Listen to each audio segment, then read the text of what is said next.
Hello and welcome to the Emerging Tech Horizons podcast. I'm Arun Serafin, Executive Director of NDIA's Emerging Technologies Institute. Today we're going to be talking about unidentified aerial phenomena, UAP, and how they relate to national security. UAP is used to describe unexplained sights in the sky, not just UFOs, unidentified flying objects, but other kind of imagery, other kind of phenomena that people can't explain. The term UFO still carries a lot of association of conspiratorial and paranoid thinking, and it discourages many pilots and other technical experts from coming forward with their own experiences, fearing some kind of negative impact on their careers or their reputations. On the other hand, though, in the last couple of years, the public has seen, the government has seen information coming from government officials, including, for example, Navy pilots, that are making us think more about the phenomena of UAP.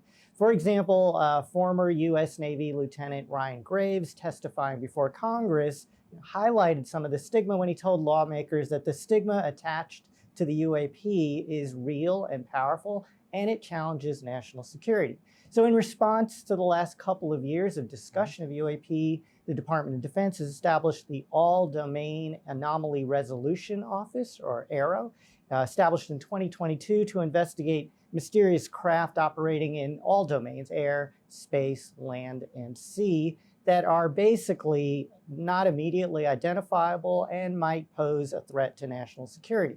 So to help us unpack all of that, understand what UAPs are, and what DoD's role is, especially the technical community, in getting better understanding of the phenomena, joining us today is our guest, Dr. Douglas Buettner. Doug is the Deputy Chief Scientist at the Acquisition Innovation Research Center at the Stevens Institute of Technology. He's got 20 years of experience at the Aerospace Corporation, including work advising the Sentinel missile program on software and systems engineering issues. He's earned a PhD in astronautical engineering from USC and also holds degrees from Oregon State University. That's the Ducks? No, wait, it's the Beavers. There right? you go. Got That's it. right. Didn't want to confuse it. Doug, Don't do that. Welcome to the podcast. Thank you. Thank you. Happy to be here. So tell us about, I did a little bit on your background. Tell us about your background and what the path was for you to end up thinking about this issue. Yeah, that's kind of interesting. It's, I would say, a very circuitous path. Growing up, my mom used to talk about how my grandfather had seen a UFO actually in a field with aliens running around it. And, as a kid, yeah, whatever, Mom, and then she said she's seen, something when she was a teenager. And so, me personally, I've never seen anything I couldn't identify, especially with my degrees and background and experience. So never really thought anything of it. I'd pick up and read a book every once in a while, and you just kind of, it's the stigma part of it, right? You just kind of, okay, it's an interesting subject, but it's probably all up here, right? But then I got, I worked out here in the Pentagon for a couple of years under Secretary of Defense for AT&L doing analysis, and fundamentally ended up moving out to Utah to work on Sentinel. And about a year into it, started watching this series called Skinwalker Ranch, or the secrets, or the, what's going on out there. Skinwalker Ranch wasn't more than about 4 hours from where I live. So I started getting interested in it and started watching it. And I would say, well, either they're lying or they're telling the truth, right? So me personally, being a scientist, I went and bought property out there. And so I'm in the process of cleaning it up to do my own stuff, figure it out myself. And so when I left Aerospace Corporation, I joined Scientific Coalition for UAP Studies and did a paper on a case that was originally misidentified as UAP. Well, it was in fact Starlink satellites. But it was at such a geometry that you couldn't see the individual satellites. And if you looked at a photo image of it, it just looked like a tube. And it, had the pilot testimony. We had 2 different flights. But if you looked at the video was doing a fast enough frame rate where you could actually see the individual satellites. And so what I was able to do is use the two-line elements, TLEs, and was able to, and with my astronautical engineering background, actually plot out and show exactly where they were with respect to the pilots. So for you, it's a technical imagery analysis problem. Yeah, that's exactly right. Right. So. And then you were working in the Pentagon. This is kind of a hobby. And so now does that change over time? Yeah, it's become more of a, I would say, more of a time-consuming hobby, right? Versus just watching stuff and screaming at the TV. Those are Starlinks, you idiots, right? But I mean, we're starting to see what I'll say a lot more interesting types of stuff coming to us through the SCU. They've been, because they know my imagery analysis background. I've been getting some cases where I can, some cases take a few months to get through and say, okay, this is what I think it is. And I would say that probably the first 60 to 80% of the cases I was seeing, I could identify. It took some time, but I could identify it. Right now, I've got probably about 4-ish cases where I don't know what they are. I honestly don't. So an SCU, to be clear, is a private organization. It's a private nonprofit, that's right. And it gets funding from? Donations. Donations, right? Not the government. Not the government, purely donations. So, like you said, and like I said, there used to be a stigma associated on this. I mean, when I grew up, it was UFOs and tinfoil hats and sort of things like that, really cheap imagery of people trying to put flying saucers in pictures and things like that. Lots of hoaxes. The conversation has changed a lot over the last 5-ish years, maybe. Talk us through what were the events that made this conversation change. I would say, actually, Robert Powell, who's the executive director, and I communicate quite a bit since I am on the board. And I asked him that question. I go, what was your opinion on that? He says, I think it turned around with the New York Times story in December, I think it was 2018, if I remember correctly, where the New York Times came out and had the Nimitz case, the Nimitz videos. There's the Go Fast video, started, I would say, entering the public consciousness. And the Nimitz case are the Navy cases? Yes, yep. And those are Navy pilots reporting things they can't identify. And more than just pilots. You're talking radar operators. You're talking people on the ship seeing these things. Okay. From a security perspective, it's worth knowing what that is. It would be really nice to know what was looking at. And from a technical perspective, it's worth knowing what our sensors are seeing. Yes, and that I'm sure our adversaries would love to know that, wouldn't they? Okay. And so that was about 5-ish, more than that. Oh, no, it was a lot longer than that. I think it was early 2010s somewhere, yeah. And so that turns into Pentagon interest, congressional interest, other federal agency interest, to the point now where it's... Yeah, so one of the things that, was, in hindsight, we're finding out, they had these black programs, right? The ATIP. Was basically an aerospace anomaly. What the heck are we seeing in the skies, right, that we can't identify? And so there was that program. That was part of what that New York Times story was about, was the fact that we actually do have a program trying to figure out what's going on with these. I would say we definitely need better sensors and better, I would say, sensor capabilities on CONUS to try and identify what some of these things are. I think the SCU's got a lot of ideas. I bet you if you just go out and start talking to scientists, they could probably come up with some too. So currently then, what is the Department of Defense's role in looking at this? If you look at the congressional language that went into what created AARO, All-domain Anomaly Resolution Office, you'll see that they're supposed to be, I would say, call it the point of the belly button, right? So it's a congressional mandate on the Pentagon. It is now a congressional mandate.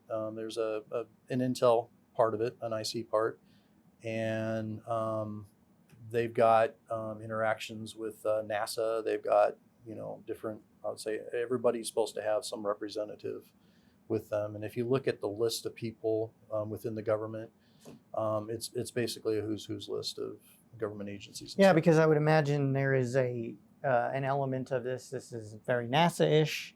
There's a sciencey piece, which is very National Science Foundation. There's even an FAA piece, I suppose. Yes, there is. Right, because we don't know what that thing is flying next to that plane. Yep. And then lots of different congressional committees. So the AARO office, AARO, it sits in the Office of the Secretary of Defense somewhere? It's under the IC. It's under INS. It's under the intelligence part of DOD. Yep. And what does it do?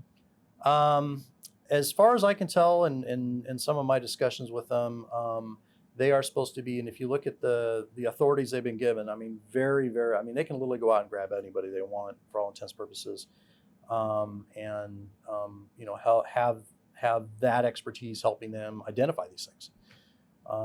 We've been talking with them. So it's almost a intelligence analysis kind of yeah, place, yeah, right? an intelligence analysis cell trying to go through these cases and figure out what some of these threats are, Right, and understand them. Yeah. So beyond the government sightings, the Navy pilots, there's also been other recent events that have made this issue pop in the eyes of the public and in the eyes of the media. For example, cases recently in Connecticut and New Jersey. Right. So tell us about those, when they happened, what went on in those cases. Right. So I'm going to preface the Connecticut case first, because we're talking about AARO. So if you go look at the Senate, this just hit me. If you go look at the Senate testimony Kozlowski gave to the Senate Armed Services. Who's Kozlowski? Dr. John Kozlowski is the director of AARO. And he talked about a case out west where he had a police officer that saw some kind of an orange orb that shot up out of the sky. They don't know what it is. They're still trying to figure that one out. They're still working on that one. It just so happens with the Connecticut case, I had been working that with Ben Hansen since about August, September timeframe. And in this case, it's very similar. What you have is you have a Fairfield County, Connecticut police officer just coming on his patrol. I think he's like a half an hour into it. And part of it is they drive around this reservoir and just looking for people that aren't supposed to be there, right? And so he's driving along thinking about his route for the evening, his patrol, and he says all of a sudden a bright light came and it was shining into his car, and he had to literally cover his eyes to figure out. And he said his first thought was he had poachers out there that were using spotlights to daze deer, and they were just playing with him and hitting him with a spotlight. So he's like doing this, and he's slowing down to pull, you know, trying to slow down and pull over a little bit. And he says by the time he stopped, he's rolled down his window to try and see what it was. And then all of a sudden he had this, he said it was a pulsating orb that was changing colors. He said it was about 20 feet from his squad car and about 30 feet high. And he was just dazed trying to figure out what he was looking at. He said it was not a drone. He said he said it has a very, very low hum, or if anybody's heard a drone about that far away, it has a very high-pitched whine to it. And so he said he wasn't scared. He just like, what am I looking at? He was more amazed and trying to just come to cognitive understanding of what he was seeing. He's a trained police officer. Yeah, he's a trained police officer. I mean, right? And he's been on the force for some 20 odd years. And he said at some point he thought, well, he took his spotlight and he flashed the spotlight at this thing. He said, and then it just immediately shot across the reservoir. And he's like, oh, he grabbed his cell phone and he started recording it. And so I actually got the recording on here if you want to take a quick look at it. Okay, so I want to show you this video, and this is what he captured, and then I'll show you some of the key things that I picked out when I was initially looking at it and what I've been analyzing. So you kind of see how you have this bright orangish looking thing off in the distance. And you see this reflection here on the water, right? And the other things I want you to note are specifically the trees that you kind of have in the background there, and kind of see another tree here. But at some point you start to see it dimming, and as it dims, you start to see it moving off to the right.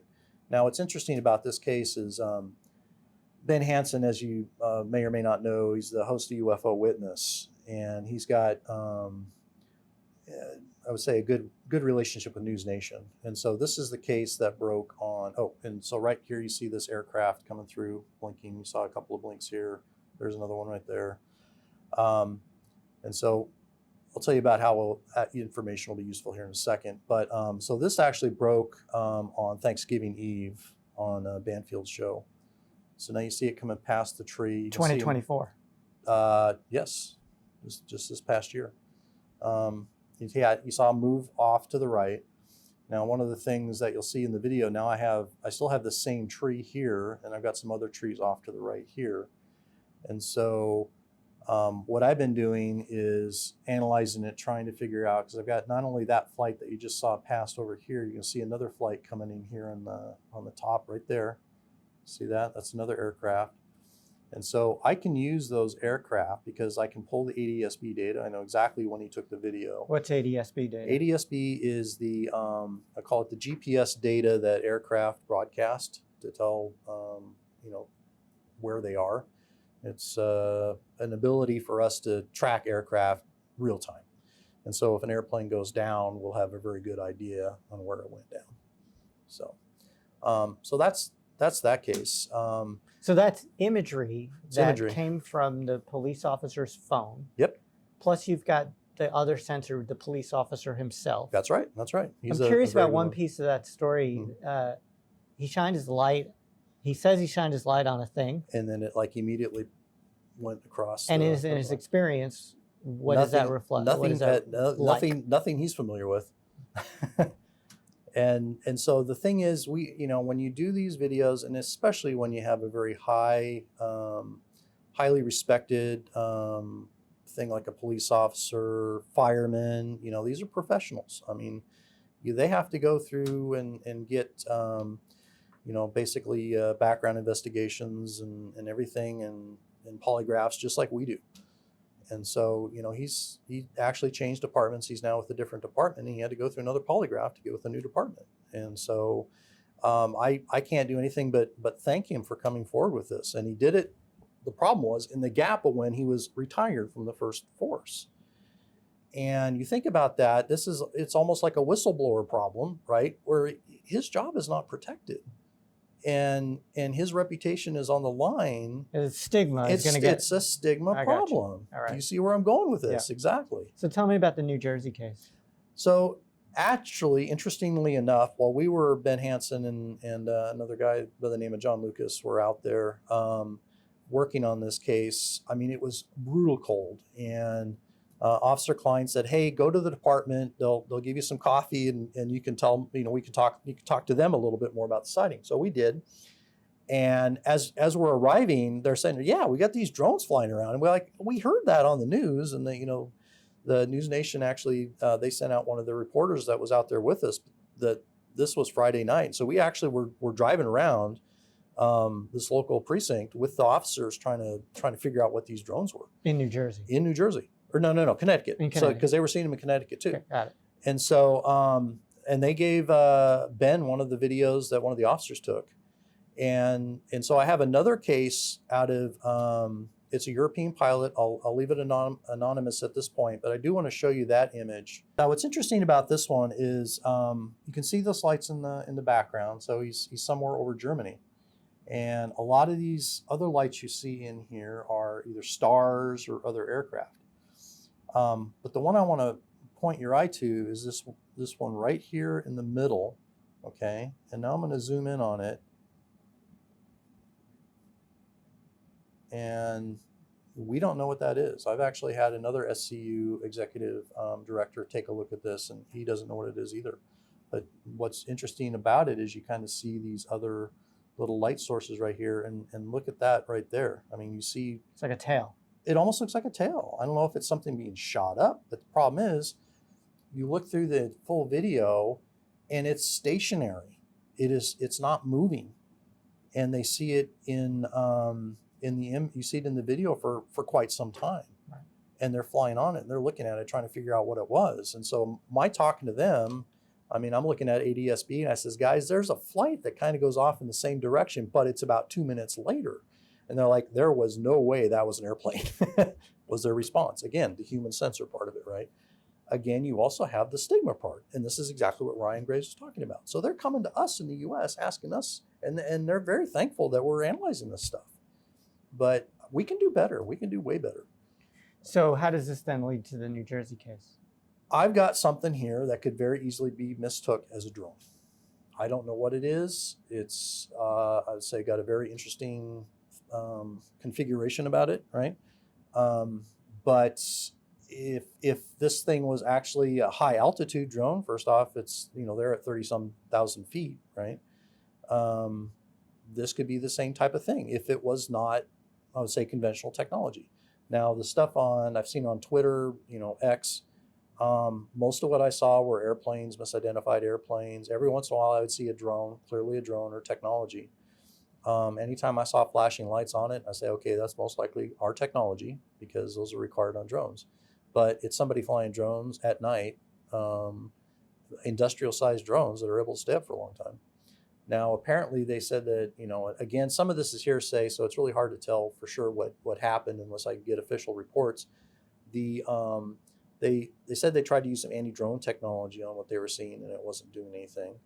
Well, okay, so were you seeing an airplane at distance? Was it actually a drone? And so I would say, when you get to the sensor question. Anti-drone meaning maybe jamming them or something like that? Right, trying to jam or microwave it. Got it. So hit it with a microwave pulse, EMP of some sort, anything to disrupt it, and they weren't able to do anything. So it could have been an airplane and they just weren't, they were misidentifying it. It could have been an actual, let's say, for example, the Coast Guard report, I don't know if you heard that one, where they said, 15 or 30 or whatever the number was coming out of the ocean and flying in. Right, and that ties into public reports that people can launch drones from out of the ocean, right? Yeah. So it's I would say very interesting problem. So there's clearly some combination of a cultural, social stigma problem, and then an interesting sensor and Yes. threat analysis problem. Yes. With it's also kind of maybe like a biologist looking at natural phenomena kind of, but it's very technical. Yes. Right. Yeah. This is all very technical. Now Yeah. I understand your background ties into this really well. So I'm curious now, just thinking about all of these different incidents, what are my choices here? So, okay, I could say, first thought is this is just a sensor problem, right? Infrared sensors have trouble with too much IR. Sometimes the images bloom. Right. Radar bloom has effect, trouble, right? Certainly human sensors, they get confused about what they remember. Yeah. So, could this just be a sensor set of issues? I would say right? definitely there's a better sensor component to it. In fact, if you look at the NASA report that was pulled together in response to the Congress's request from ODNI, right, to let them know everything that they knew about it. Fundamentally, NASA came back and said, we need better data, right? And so, as I think I've told you that I'm also the chief technologist for a startup company that is working to we've got an MVP app out right now to where we're trying to do some triangulation, right? And so part of this is also to help educate the public, okay? If I see something I don't know what it is, I can start grabbing an image of it. I alert other phones in my area, right? And so now I can triangulate. Right. Am I seeing something that's local? Right. And you start thinking about some of the ramifications of what I'm talking about. If I can get some zoomed in images, I get somebody that's a lot closer than I am. Perhaps they can see an angle and they can say, "Oh, yeah, that's clearly an airplane, or that's clearly a drone," right? And now I've got triangulation. And then you're just doing sensor fusion, which we're pretty good at. But we're pretty good at it when we control all the sensors. Exactly. This is a heterogeneous problem, big time. Because you're talking iPhones, you're talking multiple versions of iPhones, you're talking Androids, you're talking. So it's partially a sensor problem. It's also an image analysis problem. Yes. So for example, on an iPhone, the police officer was using an iPhone. You can potentially get that video. Right. What can you do with that video? I've got the video. You showed us the video. Here's one of the things we found out was interesting is like at first I assumed he was at a 1.0 zoom. It doesn't tell me what zoom he was at. We found out later, talking to him, oh yeah, I was zoomed in on it. It's like, oh, well, that would have been. And that changes everything about size. Now distance. Size equals distance, right? Right. And so if he's saying it's about the size of a Mini Cooper, is what he's saying. He told us a large golf cart, Mini Cooper size. So it's like, okay, a large golf cart, 3 feet-ish across. Mini Cooper, 6 feet. So let's say 4 to 5 feet is what the parent diameter is, right? Right. And so from the work I did on the UFO over New York City case, where that was pretty clearly a balloon, I've got a distance scale for that specific camera, but that's at his 1.0 zoom difference, factor on the video. Now I've got to go, okay, now he's at 3x. Right. Okay, for that specific iPhone, that's a max zoom he could do. Right. And so now that changes. And in that moment, I mean, even when I'm videoing my kid playing soccer, I don't remember what Zoom I was at. Yeah. And the phone's not recording. Oh, and right now you can pinch, right? You Yeah. can pinch, zoom in. You can, you couldn't do that on those earlier phones. So this is an imagery analysis problem. Is it all sort of optical, electro-optic imagery? Or are we talking about other? A lot. We also get radar. So for example, some of the cases I've been working with Ben Hansen, we've got FOIAs in for radar data. And so, there we get whatever they give us in terms of the data. I mean, Right. It would be nice. And we've got a certain period of time in which we can ask for that data. Right. I had like 45 days, I think. Some of these, this case right here with the officer, that was in 2022. Yeah. The radar data is gone. Right. And if somebody has it, it's not us. I mean, I've heard And rumors the that the Navy government may have cases, it. you would think potentially someone Oh. has some of that data. Well, that Navy case is very interesting. I go watch the very first UFO witness that Ben Hansen did with the actual naval radar operator. He said some people showed up and actually took the data off the carrier. Okay. So, All right. So it's definitely a technical issue, right? Yep. But I guess I could also say, this is DoD experimental air. We do plenty of podcasts on experimental prototyping and aircraft. That is definitely one of the theories. Right. One of the conspiracy theories too. And when DoD is flying those kinds of things, usually on their own test ranges, Yep. and their contractors are flying Yep. those kinds of things, usually in some controlled spaces, White there sands is and some others. communication Yeah, to well, authorities. you're not doing that around an aircraft carrier with F-18s flying around because it's a flight safety issue. And that's what Tim Guydet was talking about. This is a safety of flight issue. You're not flying those experimental aircraft around me. Get them out of here, right? You're putting pilot lives at danger. And that's why it's like, well, maybe it's not. Maybe it's an adversary. Right. Okay. What about commercial drones? People with universities experimenting with Commercial drones. drones are definitely becoming, I would say, more of a problem. I know there is an effort out there to have like an ADS-B data for drones. Some of the discussions I've heard is they want to try and utilize just cell phone networks to communicate that down, which should work, right? But that becomes a policy and tell the cell phone companies that they need to do that, right? Right. And accommodate that. But I mean, at this point, they're so cheap, they're ubiquitous. Yes. And they're getting cheaper. Well, but if you get imagery of a drone, is it something that you can dismiss pretty quick? Yes and no. So first off, it would be nice to be able to say, like, for example, let's take aircraft as an example. I've got the ADS-B data. I can go to 2 different websites, FlightAware, Flight Radar 24. I can get that ADS-B data and I can say it was this flight done by that operator. He's got the GPS data. I know right where it is. I can figure out who the pilot was. I know exactly the kind of aircraft it was. I got images I can pull up. I can do all of that for airplanes. I can go to Celestrack and other locations for satellites, right? Now you're going to get into was it a military flight or military satellites that aren't on Celestrack or are not in ADS-B? Maybe. Okay, so you always have to keep that as a possibility, right? But I can rule out, I'd say, the vast majority of the Prosaics that way. Right. And it's not easy to sort of disguise this. It's not easy to put a spotlight on a drone. No, you can see through those kinds of things pretty quick. Yeah. Well, especially with Connecticut case. All right, there's going to be an element of people who think about it could legitimately be a threat, right? Mm-hmm. It could be the threat ISR looking for stuff, looking at stuff, right? That's legitimately a possibility, I suppose. Let's go down the adversarial. Let's just say the entire New Jersey drone problem was China with drones coming out of some ship that they hot off. Somehow they snuck under our rug, right? Mm-hmm. We were able to launch the drones, and they were just flying around to make a point. Who knows? I do know what the official story coming back is, and I won't get into those details, but you just don't know. Right. Or I should say, the vast majority of us just don't know. But then that makes it a very interesting national security technology threat question. Yes. Which then asks us about our ability to get data, analyze data, look at spoofing. And then turn around and let the public know what was going on. Right. Depending on the appropriateness, right? Depending on how much is. Okay, and then, oh, maybe I forgot. What about extraterrestrial possibilities here? You know, I mean, like I said, I got back into this because I go back to the stories from my grandfather, who passed away before I was born, so I never heard of myself, and always secondhand. But you know, it's a very interesting question. I mean, people are now seeing, you know, Webb and other telescopes coming up with way more planets, right? We're still not hearing anything off of our SETI program. right. Nothing that you can point to and say, yay, verily, that's Okay, that's so the I mean, the scoping fact done, that right? the behaviors seen and the human observers are saying, I've never seen this kind of behavior before, Mm-hmm.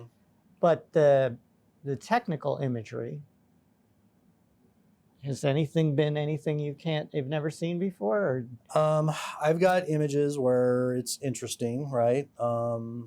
And so I showed you some of those beforehand, but we have to sit on them because we don't have the originals. And if I don't have the originals, I can't, you know, rule out CGI or, you know, Okay. or somebody trying to Photoshop it. Yeah, just as a science fiction fan, I mean, everyone always talks about First Contact. Yeah, and wonderful. And I guess So, it's sort of, you know, when aliens come here, what are they going to do? They're either going to like kill us, right? Maybe You they'll know, try to sell us something. you know, Right? Maybe it's they'll take us as pets. Like, no, you know, I would say if somebody's come up with let's go think through that a second. Let's go down that path. If I'm an alien race and I've got the technology to move myself from somewhere off, you know, many light years away to little teeny tiny Earth, why would I want to come here, right?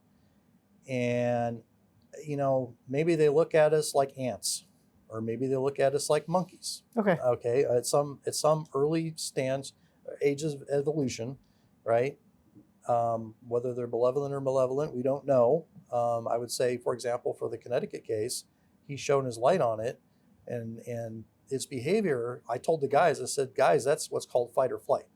Right. It didn't choose to fight; it chose the flight option. Right. It backed off. But it's entirely possible that the Extraterrestrial Science Foundation funded them to do some anthropology work. Right, right, exactly. They're studying us, right? Exactly. This is the standard procedure when the apes look up at me. The police officer actually asked me that question. What's going on? Why are they here? It was just him and I. Yeah. In the police officers in his car driving the route he was taking. Okay. And he goes, "What do they want?" I go, "Honestly, we don't know." When I say we, it's the collective we as you know, the public, right? Okay. Now, that doesn't mean there's not some we out there that does know. Right. But okay. So you won't rule it out, but yeah, there's nothing hardcore either way. So, yeah. You know, what about the more sort of prosaic explanations? Weather balloons. And those are the ones that we're trying. That's why I gave you a big, long, lengthy list, and then I'm sure I left some off, right? That's the problem we honestly have when we're doing this kind of stuff. It's like, okay, is it a Chinese lantern? Okay. Is it a drone with a bright light on it, right? And so for the Connecticut case, we actually did those two cases while we were out there. As cold as it was. Ben has a drone. I went off and bought a 10K lumen light for it, and we put it out there, and we've got drone video of that going out. And I've got a similar phone, not exactly the same phone, right? And so we'll see if it looks the same or similar, and same with the Chinese lantern.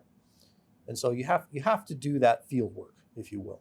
But things like balloons, things like lightning, things like people trying to spoof you, Right. I would imagine, unless they're super sophisticated, pretty simple imagery analysis. You should be able to get most of it. That's like it. UFO over New York City case is a perfect example where I was able to do that one. And if you want, I can show you that one since I haven't. Sure. Right.